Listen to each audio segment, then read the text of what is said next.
todo um estudo de neuropropaganda para justamente projetar cigarros para o preto, o pobre, o jovem e, como disse um dos executivos da indústria tabagista norte-americana, para os estúpidos.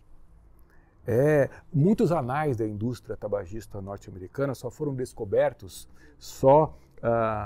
na década de 70, graças a um processo judicial que desvendou todos os segredos, porque eles eram negacionistas em relação a uma droga altamente viciante que é a nicotina. Bom, dá para se ver por aí por onde eu fui me enveredar, pelo direito, né? Tive essa influência grande do meu pai, que gostava muito também de estudar aquilo que nós chamamos de legislação de urbanismo. A cidade que seja funcional, a cidade que ela seja justa para todos, a cidade na qual haja a mobilidade. Então, ele já estudava isso, eu com 10 anos de idade também, eu via maquete dos urbanistas. De certa forma, isso foi me aproximando para esse campo jurídico. Então, hoje, aí eu acabei fazendo a faculdade de Direito, eu advoguei um pouco, advoguei muito na região das periferias em São Paulo. Então era metrô, ônibus, passe e sola de sapato. E eu gosto exatamente das gentes, eu gosto das cidades, eu me encanto com as gentes. Eu tenho uma dificuldade muito grande, queridos, com a chamada cidade de muros, com a cidade que ela não constrói pontes, mas ela traz afastamentos, e diversos afastamentos, tanto do ponto de vista neuropsicológico, como afastamentos físicos mesmo. Então eu acabei... Vai no Rio de Janeiro, por exemplo, você vê um paredão de um lado, um paredão do outro, separando a via das favelas. Né? É terrível isso. É terrível. Assim, eu tomo muito cuidado para dizer isso, mas em uma perspectiva de uma leitura, que é uma leitura feita até pelo NEPO, aqui da Unicamp, o Núcleo de Estudos Populacionais, eles mapearam a macro-região de Campinas e eles disseram que existem verdadeiras cordilheiras, cordilheiras da riqueza e cordilheiras da pobreza. Estão muito bem identificadas no mapa. Vou, então, para esse campo jurídico, acabo advogando, mas não tenho a competência e perco muito do timing no contato com os clientes, que a advocacia ela se sustenta enquanto uma profissão liberal. Vem o concurso da Procuradoria do Estado, claro, fazendo a faculdade lá em São Paulo, né? Lá na região central, na Faculdade do Lago São Francisco. E lá também as atividades de assistência judiciária gratuita junto à faculdade.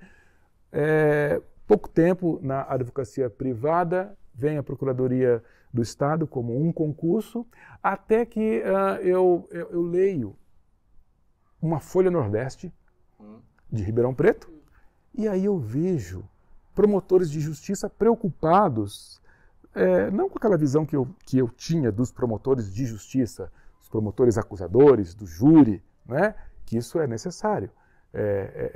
Preservação da vida só vai existir se houver o advogado da vida, da sociedade, que é o promotor de justiça no júri. Muito bem. E que é um tribunal popular democrático. Mas eu vejo que esses promotores, Dr. Machado e Dr. Marcelo Goulart, eles estavam preocupados em como fazer para que as crianças não se mutilassem no corte da cana. Aquela região de Ribeirão Preto é uma região canavieira e é uma fonte de energia renovável, sim, é uma fonte não poluidora tanto quanto os combustíveis fósseis, mas não pode, de maneira nenhuma, detonar sonhos e mutilar infâncias. E eles estavam com essa preocupação, para que essas crianças, então, saíssem do corte da cana e houvesse trabalhos assistenciais, educacionais, e também, em contrapartida, eles já se preocupavam com a poluição ambiental da queima da palha da cana. Eu, então, pensei, Então o Ministério Público também tem essa abrangência e acabei, graças a Deus, a ingressar no concurso em 92. Então tem muita gente que deve estar conosco hoje que não estava nem sendo projetada, né? 92. Então, veja só, 92, e de lá para cá rodei muito por esse interiorzão nosso, né? Eu tenho que falar de 3 cidades, que são aquelas cidades nas quais nós dizemos que houve o nosso trabalho enquanto promotores de justiça titulares: Viradouro, Matão, na região de Viradouro é perto de Bebedouro, né? Aí depois Matão, São João da Boa Vista, indo aqui para a região serrana, e aqui na terra da música de Carlos Gomes, das Andorinhas, mas na terra também altamente tecnológica, né? Eu ainda vou conhecendo Campinas, vindo para cá, passei pelo polo tecnológico, e aí eu fiquei pensando assim, quanto deve ter de cérebro nesse polo tecnológico?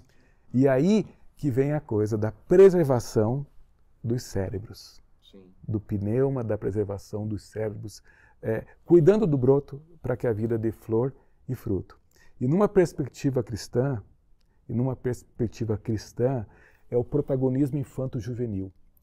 Aquele garoto com pães e peixes, Jesus poderia chamar qualquer um dos discípulos. Ele não precisava ter aquele garoto como exemplo, mas ele quis trazer o protagonismo infanto-juvenil como algo da previdência, como algo da providência e algo de fé, porque aquele garoto devia com certeza estar com fome, mas ele pega os pães e peixes que a mãe dele ou alguém da casa dele preparou e ele entrega aquilo para Jesus. Então, essa perspectiva com as nossas crianças faz com que realmente nós nos entreguemos àquilo que vem a ser a prioridade absoluta, a prioridade das prioridades, que está na Constituição da República. Criança e adolescente e o nascituro. Nascituro é um termo que muitos querem esquecer. Muitos acreditam que existe fábrica de gente, você aperta um botão, sai um bebê, e que antes disso você pode tranquilamente descartá-lo como se não fosse uma vida. Então, eu não vou nem falar de aspectos teológicos, meus amados, mas eu vou falar de aspectos puramente biológicos. Eu estou falando de 2 zigotos que se unem e formam uma vida. Então aí vem a preservação da vida do pneuma, desses pulmões. Então acabou nessa minha trajetória que eu tive a oportunidade de estudar dependência química. Que legal. Aqui em Itapira, no Instituto Barral de Psiquiatria, em uma especialização que tem à frente a Uniad da Unifesp. Eu cito 2 mestres que se tornaram muito amigos e são referências, Dr. Ronaldo Laranjeira e doutora Fátima Padim.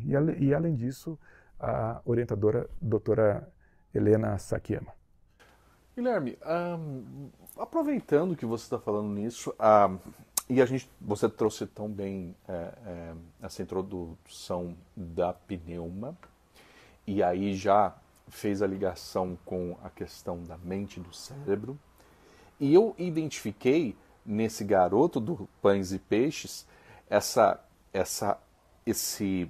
ação de entregar tão pouco, mas ele sabia para quem ele estava entregando. E ele sabia o objetivo daquilo.